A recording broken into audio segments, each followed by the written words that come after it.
Telangana assembly సమావేశాలు ఈ నెల 30 నుండి ప్రారంభమయ్యే అవకాశం ఉంది. ఈ సమావేశాలు మొత్తం 3 రోజుల పాటు కొనసాగుతాయని అంచనా వేస్తున్నారు. సమావేశాల నిర్వహణ కోసం అసెంబ్లీ సిబ్బందికి ఇప్పటికే సంబంధిత ఆదేశాలు జారీ చేయనున్నట్లు తెలుస్తుంది.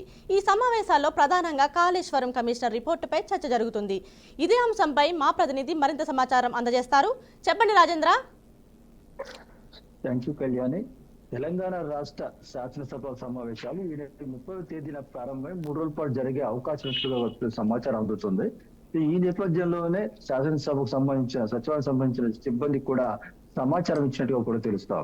ఈ 3 రోజుల శాసనసభ సమావేశాల్లో ప్రధానంగా అంశాలపై చర్చించి తీర్మానించే అవకాశం ఉంది. అయితే మెయిన్ గా మాత్రం కాళేశ్వరం ప్రాజెక్టుకు సంబంధించిన పీసీ ఘోష్ కమిషన్ నివేదిక సంబంధించిన 600 పేజీల సంబంధించిన దాని రిపోర్టును శాసనసభ్యులు కూడా అందజేసి దానిపై చర్చించేందుకు కూడా ఆ ప్రభుత్వ నిర్ణయం తీసుకున్నట్టుగా తెలుస్తా ఉంది. ఈ నేపథ్యంలోనే అన్ని పార్టీల ప్రధాన నాయకుల అభిప్రాయాలు కూడా ఈ కాళేశ్వరం ప్రాజెక్టు నివేదికపై కూడా అభిప్రాయం తీసుకునేందుకు కూడా ప్రభుత్వం నిర్ణయం తీసుకున్నట్టుగా కూడా సమాచారం ఉంది. 600 పేజీలకు సంబంధించిన రిపోర్టును శాసనసభ్యులు అందజేసి వివిధ పార్టీ నాయకులకు కూడా ఈ రిపోర్టును అందించి వారందరి అభిప్రాయాలు తీసుకున్న తర్వాతనే ఆ నివేదికపై చర్యలు ఎలా తీసుకోవాలనే దాని మీద ఒక స్పష్టత వచ్చే అవకాశం ఉంది. ఆ క్రమంలోనే ప్రభుత్వం కూడా ఈ అభిప్రాయాలు సేకరించిన తర్వాత నివేదికకు సంబంధించిన అంశాలపై నిశ్చితంగా పరిశీలించి అందరి అభిప్రాయాలు తీసుకున్న నేపథ్యం తర్వాతనే ఆ చర్యలు తీసుకోవాలని కూడా ప్రభుత్వం సుప్రీంప్రాయ నిర్ణయం తీసుకున్నట్టుగా కూడా తెలుస్తుంది.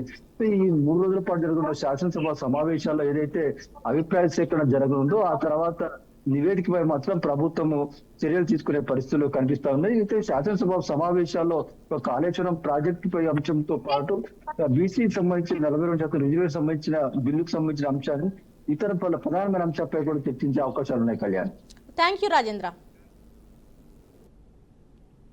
ఏపీ లిక్కర్ స్కామ్ కేసులో మరో కీలక పరిణామం చోటు చేసుకుంది. డిఫాల్ట్ బెయిల్ పిటిషన్లు దాఖలు చేయాలని నిందితులు నిర్ణయించారు. 90 రోజుల జ్యుడిషియల్ కస్టడీ ముగియడంతో డిఫాల్ట్ బెయిల్ పిటిషన్ వేయాలని నిర్ణయం తీసుకున్నారు. A33 Balaji Govindappa default bail petition వేయనున్నారు. మరోవైపు నిందితులకు వచ్చే నెల 9 వరకు రిమాండ్ను పొడిగిస్తూ విజయవాడ ఏసీబీ కోర్టు ఆదేశాలు జారీ చేసింది. అయితే నేటితో వారి రిమాండ్ ముగుస్తున్న తరుణంలో నిందితులను ఇవాళ సిట్ అధికారులు కోర్టులో హాజరుపరిచారు. కేసులో మరింత విచారణ జరపాల్సి ఉందని అధికారులు కోరడంతో నిందితులకు న్యాయమూర్తి రిమాండ్ను పొడిగిస్తున్నట్లుగా వెల్లడించారు. ఇక ఇదే అంశానికి సంబంధించిన మరింత సమాచారాన్ని మా ప్రతినిధి బసవరాజ్ అందిస్తారు. చెప్పండి బసవరాజ్.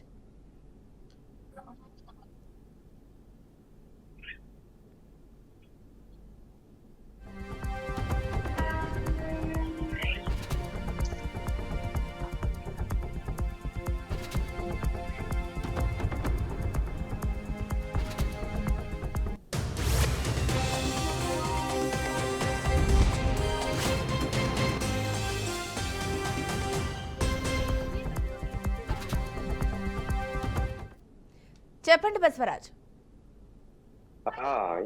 జయసి, ఏదైతే ఏపీ లిక్కర్ స్కామ్ సంబంధించి ఈరోజు ఏసీబీ కోర్టులో 12 మంది నిందితులను ప్రవేశపెట్టడం జరిగింది.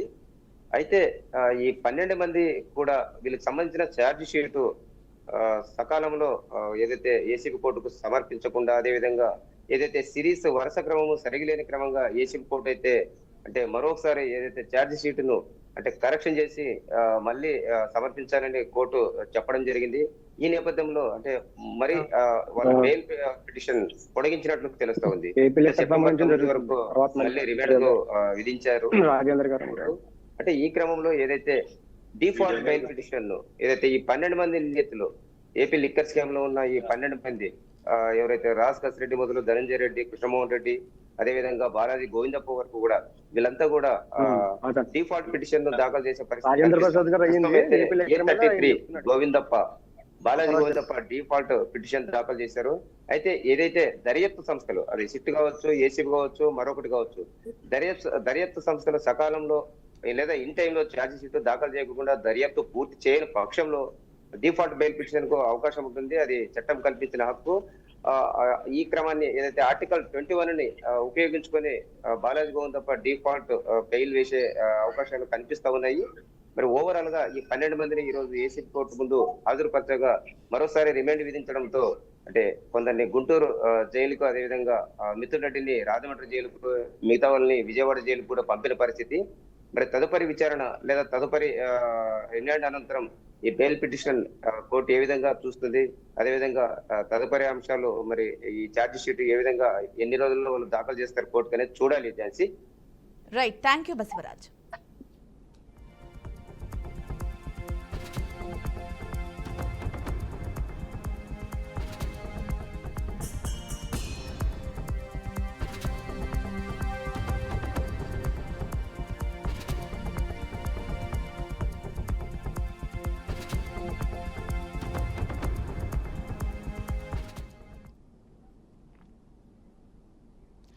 ఏపీలో మరో 3 రోజుల పాటు భారీ వర్షాలు పడతాయని వాతావరణ శాఖ హెచ్చరించింది. ఈ మేరకు 6 జిల్లాలకు రెడ్ అలర్ట్ జారీ చేశారు. శ్రీకాకుళం, విజయనగరం, విశాఖ, అనకాపల్లి, కాకినాడ జిల్లాలో భారీ వర్షాలు పడే అవకాశం ఉంది. అల్లూరి, ఏలూరు జిల్లాలకు రేపు ఎల్లుండి యెల్లో అలర్ట్ జారీ చేశారు. తీరం వెంబడి బలమైన ఈదురు గాలులు వీస్తాయని, మత్స్యకారులు వేటకు వెళ్లొద్దని అధికారులు సూచించారు. ఇక ఇదే అంశానికి సంబంధించి పూర్తి సమాచారాన్ని మా ప్రతినిధి అశోక్ అయితే అందిస్తారు. చెప్పండి అశోక్. Thank you. బంగాళాఖాతంలో అల్పపీడనంతో ప్రభుత్వం అప్రమత్తమైంది.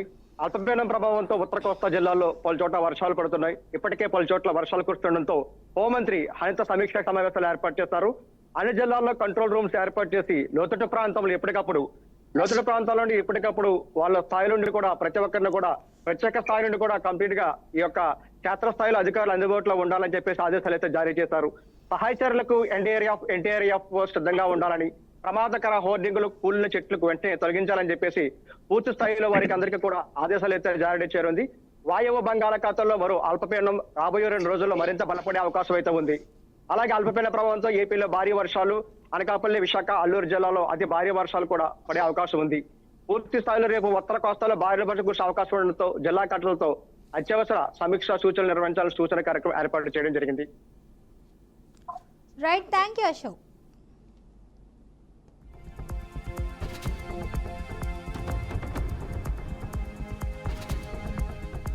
తెలంగాణలో ఓట్ చోరీ అంశం తీవ్ర ప్రకంపనలు సృష్టిస్తుంది. అటు దేశవ్యాప్తంగా రాహుల్ గాంధీ ఓట్ చోరీ అంశంపై కేంద్రంపై యుద్ధం ప్రకటించారు. 2 రోజుల క్రితం టీపీసీసీ చీఫ్ మహేష్ కుమార్ చేసిన వ్యాఖ్యలు సంచలనంగా మారాయి. కేంద్ర మంత్రి బండి సంజయ్ ఓట్ చోరీతోనే గెలిచాడన్న కామెంట్లపై ఆయన స్పందించారు. తెలంగాణలో కాంగ్రెస్ మళ్లీ అధికారంలోకి వస్తే తాను రాజకీయ సన్యాసం చేస్తానని సంచలన వ్యాఖ్యలు చేశారు. రాష్ట్రంలో 8 మంది బీజేపీ ఎంపీలు దొంగ ఓట్లతో గెలిచారన్న వ్యాఖ్యలకు ఆయన స్ట్రాంగ్ కౌంటర్ ఇచ్చారు. దీనిపై మరింత సమాచారాన్ని మా ప్రతినిధి రాజు అందిస్తారు. చెప్పండి రాజు. కళ్యాణి, దేశవ్యాప్తంగా ఓట్ చోరీ అనేటటువంటి అంశం మాత్రం పూర్తి స్థాయిలో కీలకంగా మారింది. పెను సంచలనం రేకెత్తుతున్న పరిస్థితి చూస్తున్నాం. కాంగ్రెస్ ఉద్దేశించి అయితే పూర్తి స్థాయిలో బండి సంజయ్ తీవ్ర దుమారం లేపేటటువంటి వ్యాఖ్యలు చేశారని చెప్పొచ్చు. భవిష్యత్తులో ఇక మీద కాంగ్రెస్ పార్టీ తెలంగాణలో రాదు అంటూ ఆయన పలు కీలక వ్యాఖ్యలు చేశారు. అదే సందర్భంలో కాంగ్రెస్ పై అయితే తీవ్ర స్థాయిలో ఆయన విరుచుకుపడే ప్రయత్నం చేశారు. మాటల దాడి అయితే చేశారు. మాటల తూడాలైతే పేల్చినటువంటి నేపథ్యంలో కొంత బండి సంజయ్ వ్యాఖ్యలు మాత్రం తీవ్ర దుమారం రేపుతున్నటువంటి పరిస్థితి. సనాతన ధర్మం కోసం మాత్రమే బీజేపీ పాట పడుతుందంటూ ఆయన పలు కీలక వ్యాఖ్యలు చేశారు. అదే సందర్భంలో ఎన్నికలు ఉన్నా లేకున్నా కూడా హిందుత్వం కోసం కావచ్చు, హిందూ ధర్మం కాపాడేటువంటి ప్రక్రియలో భాగంగా బీజేపీ ముందు వరుసలో నిలవబోతుందంటూ కూడా ఆయన కీలక వ్యాఖ్యలు చేశారు. తెలంగాణలో మరోసారి కాంగ్రెస్ పార్టీ ఖచ్చితంగా గెలవబోదు, ఇక మీద రాదు, ఇదే చివరిసారి వాళ్ళకు. అనూహ్య పరిణామాల మధ్య రేవంత్ రెడ్డికి ప్రభుత్వం కొలువుదీరేందుకు ప్రజలు సహకరించారు. ఆ విధంగా కాంగ్రెస్ పార్టీ పాటుపడటం లేదు. ఇప్పటికే జనవాసాలకు సంబంధించిన జనాలలో ఇప్పటికే కాంగ్రెస్ ప్రభుత్వం పై తీవ్ర స్థాయిలో వ్యతిరేకత ఉందంటూ కూడా ఆయన పరస్పర మాటల దాడి చేసినటువంటి పరిస్థితి. అదే క్రమంలో మాది దేవుళ్ళ పార్టీ అని, అదే సందర్భంలో మీది బిచ్చపాణి అంటూ కూడా మరికొన్ని వ్యంగ్యాస్త్రాలు సంధించినటువంటి పరిస్థితి మనం చూస్తున్నాం. యూపీలో హయాంలోనే రోహింగ్యాలు ఇక్కడికి వచ్చాయంటూ కూడా ఆయన పలు కీలక వ్యాఖ్యలు చేశారు. గత కొంతకాలంగా రాహుల్ గాంధీ అదే కాంగ్రెస్ సంబంధించి పార్టీ తరపున రాహుల్ గాంధీ అయితే ఓట్ చోరీ అనేటటువంటి అంశం అయితే తెర మీద తీసుకొచ్చారు. ఆ దిశగా కేంద్ర ఎన్నికల సంఘం కూడా ఈ వ్యవహారం అంతా బయట ప్రయత్నం చేయాలంటూ కూడా ఆయన కొంత పోరాట ప్రయత్నం చేశారు.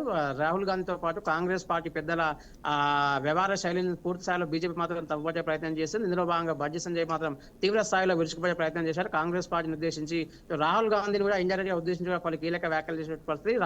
ఈసారి కాంగ్రెస్ పార్టీ మాత్రం తెలంగాణలో చిట్టచివారి జీవితంలో మరోసారి కాంగ్రెస్ పార్టీ అనే పదమే రాష్ట్రంలో వినిపించడానికి కూడా ఆయన పలు కీలక వ్యాఖ్యలు చేస్తూ వార్తల్లో నిలిచారని చెప్పొచ్చు. థ్యాంక్ యూ రాజు. తెలంగాణ పోలీసులు మత్తు పదార్థాలపై ఎంత ఉక్కుపాదం మోపినా ఎక్కడో అక్కడ దొరుకుతూనే ఉన్నాయి. డ్రగ్స్ కట్టడి కోసం ఎన్ని ప్రత్యేక విభాగాలు ఏర్పాటు చేసినా మత్తు పదార్థాలు మాత్రం దొరుకుతూనే ఉన్నాయి. హైదరాబాద్ నగరంలోని మహీంద్రా యూనివర్సిటీలో డ్రగ్స్ కలకలం రేగింది. 50 మంది విద్యార్థులకు డ్రగ్స్ పాజిటివ్ వచ్చినట్లు అధికారులు తెలిపారు. కిలోన్నర గంజాయి, 47 గ్రాముల ఓజీ వీడ్లను అధికారులు స్వాధీనం చేసుకున్నారు. మల్లాడో రెస్టారెంట్ యజమాని ఇచ్చిన సమాచారంతో పోలీసులు మహీంద్రా యూనివర్సిటీలో నార్కోటిక్ పోలీసులు సోదాలు నిర్వహించారు. శ్రీ మారుతి కొరియర్ ద్వారా ఢిల్లీ నుంచి డ్రగ్స్ సరఫరా జరుగుతున్నట్టు అధికారులు గుర్తించారు. రేటిగా ఇదే అంశానికి సంబంధించిన మరింత సమాచారాన్ని మా ప్రతినిధి సాల్మన్ అందిస్తారు. చెప్పండి సాల్మన్. Thank you. తెలంగాణ రాష్ట్ర ప్రభుత్వం డ్రగ్స్ రహిత తెలంగాణ రాష్ట్రంగా తీర్చిదిద్దేందుకైతే అహర్నిశలు కృషి చేస్తుందని అయితే ఒక పక్క మంచి పేరు వస్తుంది. ఈ యొక్క డ్రగ్స్ ను నిర్మూలించేందుకు గంజాయి డ్రగ్స్ మత్తు పదార్థాలను నిర్మూలించేందుకైతే పోలీస్ సిబ్బంది ఎప్పటికప్పుడు తనిఖీలు చేస్తుంది. ఇందులో భాగంగా హైదరాబాద్ లో మహేంద్ర యూనివర్సిటీలో ఈ యొక్క డ్రగ్స్ అయితే కలకలం రేగింది. అంటే ఎన్ని తనిఖీలు చేసినా విద్యార్థులు మాత్రం ఈ యొక్క గంజాయికి లేకుంటే మత్తు పదార్థాలకు అలవాటు పడి వారి యొక్క జీవితాలను అంధకారంలోకి నెట్టుకుంటున్నారని అయితే అనేక ఆరోపణలు అయితే వినిపిస్తున్నాయి. ఖచ్చితంగా వారి యొక్క తల్లిదండ్రులు కూడా అంటే విద్యార్థులను చదువుకునేందుకు హాస్టళ్లలో కానీ లేకుంటే కాలేజీలలో ఉంచితే గనక ఇలాంటి డ్రగ్స్ కు అలవాటు పడి కొంత కుటుంబాలకు దూరం అవుతున్నారు అనే ఖచ్చితంగా ఈ యొక్క డ్రగ్స్ రహిత తెలంగాణ రాష్ట్రంగా ఇది కాంగ్రెస్ ప్రభుత్వం అదే విధంగా పోలీస్ సిబ్బంది అయితే ఎప్పటికప్పుడు తనిఖీలు చేస్తుంది. మహేంద్ర యూనివర్సిటీలో ఈ యొక్క యూనివర్సిటీ పోలీసులకు అంటే ఈగల్ టీము నార్కోటిక్ టీం తనిఖీలు చేయగా అందులో 1.5 కేజీల గంజాయి అదే విధంగా 47 గ్రాముల ఓజీ వీడు ఆ సమాచారం ఉంది. ఖచ్చితంగా ఈ యొక్క ఆ డ్రగ్స్ ఎక్కడి నుండి సరఫరా జరుగుతుంది, ఖచ్చితంగా వారిని అయితే ఈ యొక్క ఉక్కుపాదం తోటి మోపేందుకైతే పోలీస్ సిబ్బంది అయితే ఖచ్చితంగా అలాంటి వారిని అయితే ఉక్కుపాదం మోపుతుంది. దీనికి సంబంధించి ఆ ఢిల్లీ నుండి అంటే ఈ యొక్క కొరియర్ ద్వారానైతే ఈ యొక్క గంజాయిని తెప్పించుకుంటున్నారనే సమాచారం అయితే ఖచ్చితంగా ఉంది. అలాంటి కొరియర్లను కూడా ఖచ్చితంగా కఠిన చర్యలు తీసుకొని వారి మీద కఠిన చర్యలు తీసుకుని ఖచ్చితంగా వారి మీద చర్యలు తీసుకునే అవకాశం అయితే స్పష్టంగా కనబడుతుంది. ఖచ్చితంగా రాష్ట్ర ప్రభుత్వం తెలంగాణ ప్రభుత్వం డ్రగ్స్ రహిత తెలంగాణగా దాన్ని నిర్మూలించేందుకైతే పోలీస్ సిబ్బంది కూడా అనేక శ్రమపడి ఖచ్చితంగా గంజాయి మత్తు పదార్థాలను వాడే వారిని అయితే ఉక్కుపాదం మోపుతుంది. Right, thank you Salman. Governor అధికారాలపై సుప్రీంకోర్టు కీలక వ్యాఖ్యలు చేసింది. ఆర్టికల్ 200 ప్రకారం బిల్లులను ఆపే అధికారం గవర్నర్కు ఉంటే మనీ బిల్లులను ఆపే అధికారం కూడా గవర్నర్కు ఉంటుందని అత్యున్నత న్యాయస్థానం అభిప్రాయపడింది. ఈ అంశం కొంత సమస్యాత్మకమైనని రాజ్యాంగ ధర్మాసనం పేర్కొంది. బిల్లులకు గవర్నర్లు ఆమోదం ఇవ్వకుండా వీటో చేస్తే వారు మనీ బిల్లులను కూడా అడ్డుకోవచ్చని అభిప్రాయం వ్యక్తం చేసింది. సుప్రీం ధర్మాసనం అభిప్రాయంతో సీనియర్ న్యాయవాది హరీష్ సాల్వే ఏకీభవించారు. ఇక ఇదే అంశానికి సంబంధించి పూర్తి సమాచారాన్ని మా ప్రతినిధి నాగకిషోర్ అయితే చెప్తారు. చెప్పండి నాగకిషోర్. Thank you Jhansi. ఏదైతే గవర్నర్ల అధికారం ఉందో దీని మీద గత వారం సుప్రీంకోర్టులో చర్చ జరగడం జరిగింది. దీనికి సంబంధించి ఇప్పటికే తమిళనాడు గవర్నమెంట్ తో పాటు పంజాబ్ గవర్నమెంట్ కూడా సుప్రీంకోర్టు ఆశ్రయించడం జరిగింది. ఏవైతే మంత్రిమండలి సిఫారసు చేసి శాసనసభలో ఆమోదించారో ఆ బిల్లులను గవర్నర్ ఆమోదించకుండా తన వద్దే నిర్బంధించుకొని ఏదైతే పరిపాలనా అనుమతులు ఉన్నాయో వాటికి రాష్ట్ర ప్రభుత్వానికి ఆటంకాలు కల్పిస్తున్నారంటూ కూడా అటు పంజాబ్ ప్రభుత్వం ఇటు తమిళనాడు ప్రభుత్వం సుప్రీంకోర్టుని ఆశ్రయించాయి. ఈ నేపథ్యంలోనే గవర్నర్ కు ఉన్నటువంటి అధికారాలు ఏమిటి, వాళ్ళ అధికారాల్లో భాగంగా ఏ బిల్లులు వాళ్ళు ఆపొచ్చు అనే అంశాలని జస్టిస్ పార్దీవాలా, జస్టిస్ మహదేవన్ ధర్మాసనం విచారించడం జరిగింది. సో ఇందులో భాగంగా ఏవైతే శాసన సభలో మంత్రిమండలి ఆమోదించినటువంటి బిల్లులు ఏవైతే ఉన్నాయో ఆ బిల్లులను 3 నెలల కాల వ్యవధి లోపల ఖచ్చితంగా గవర్నర్లు ఆమోదించాలంటూ కూడా గత వారం పేర్కొనడం జరిగింది. సో ఇందులో భాగంగా 3 నెలలకు మించి వాళ్ళు జాప్యం చేసినట్లయితే ఈ బిల్లులను ఆపడానికి గల కారణాలు ఏంటి అనేది కూడా తెలియజేస్తూ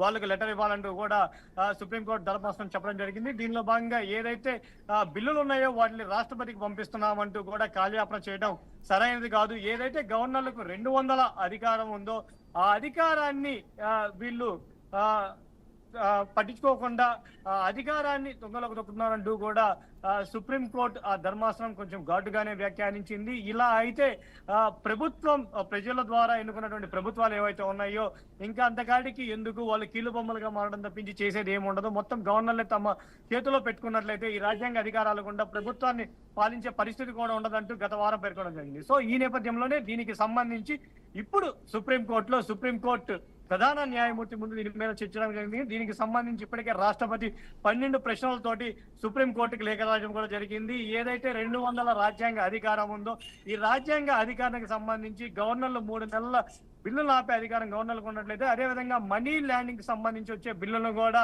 వాళ్ళు ఆపే అధికారం ఉంటుంది. సో దీనివల్ల కొంత సందిగ్ధత ఏర్పడుతుంది. దీనికి సంబంధించి ఖచ్చితంగా విచారణ చేయాలి. దీనికి సంబంధించి ఏవైతే అధికారాలు ఉన్నాయో వీటి మీద నిర్దిష్టమైనటువంటి విచారణ జరగాలని చెప్పి కూడా సుప్రీంకోర్టు భావించడం జరిగింది. దీనికి సోలిసిటరీ జనరల్ హరీష్ సాల్వే కూడా మద్దతు తెలపడం జరిగింది. ఈ విధంగా గనక ఏదైతే రాజ్యాంగ అధికారం ఉందో ఆ అధికారాన్ని అడ్డు పెట్టుకొని గవర్నర్లే కనుక పూర్తిగా ప్రభుత్వాలను నియంత్రించే పని అయితే ప్రభుత్వాలు పాలనలు చేయడం కూడా దండగని చెప్పి కూడా కొంతమంది సీనియర్ న్యాయవాదులు కపిల్ సిబాల్ కావచ్చు, అదేవిధంగా హరీష్ సాల్వే కూడా వ్యాఖ్యానించడం జరిగింది. గతంలో ఇచ్చినటువంటి తీర్పులను ఇప్పుడు ఏదైతే కొన్ని ప్రభుత్వాలు ఉన్నాయి, రాష్ట్ర ప్రభుత్వాలు, తమిళనాడు ప్రభుత్వం కావచ్చు, అదేవిధంగా పంజాబ్ ప్రభుత్వం కావచ్చు, కొన్ని ప్రభుత్వాలు వీటితో ఏకీభవిస్తూ వాళ్ళ సంతోషాన్ని కూడా వ్యక్తపరిచాయి.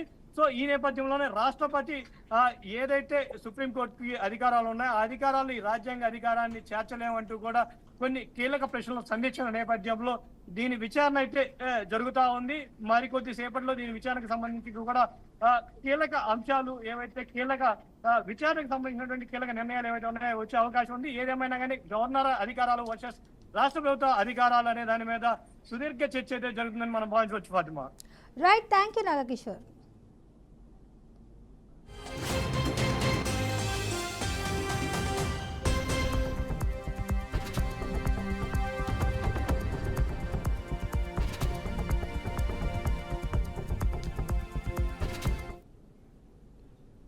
నిజామాబాద్ కమిషనరేట్ పోలీసులు ఇటీవల వడ్డీ వ్యాపారుల ఇళ్లలో ఏకకాలంలో సోదాలు నిర్వహించి పెద్ద ఎత్తున నగదు, డాక్యుమెంట్లను స్వాధీనం చేసుకున్నారు. అదే సమయంలో నగర కేంద్రంగా కార్యకలాపాలు సాగిస్తున్న ఓ చిట్ ఫండ్ కార్యాలయంలోనూ పోలీసులు దాడులు చేశారు.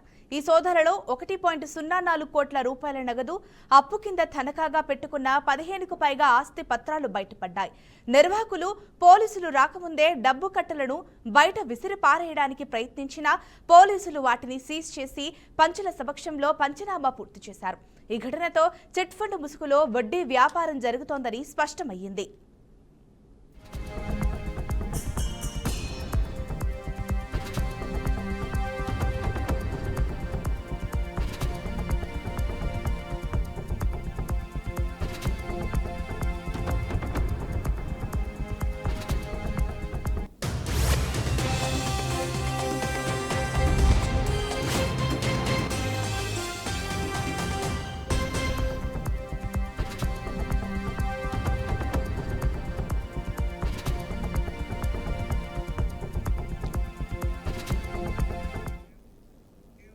సదరు చిట్ ఫండ్ నిర్వాహకులు అధిక వడ్డీలకు కోట్లాది రూపాయలు అప్పుగా ఇచ్చినట్లు పోలీసుల ప్రాథమిక విచారణలో తేలింది. ఆస్తులు తాకట్టు పెట్టుకోవడంతో పాటు కొంతమంది భూములు నేరుగా తమ షేర్లకు రిజిస్ట్రేషన్ చేయించుకున్నట్లు రికార్డులు బయటపడ్డాయి. అప్పు ఇచ్చేటప్పుడు లిఖితపూర్వకంగా పత్రాలు తయారు చేసుకున్నట్లు కూడా ఆధారాలు లభించాయి.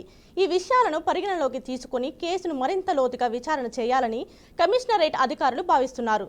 గత కొన్నేళ్లుగా ఈ సంస్థ అనుమతులు తీసుకున్న చిట్ ఫండ్ పేరుతో కార్యకలాపాలు సాగిస్తూనే వాస్తవానికి వడ్డీ దందాన్ని కొనసాగించుతుందని పోలీసులు నిర్ధారించారు. దీంతో ఈ కేసు నిజామాబాద్లో పెద్ద చర్చకు దారితీసింది.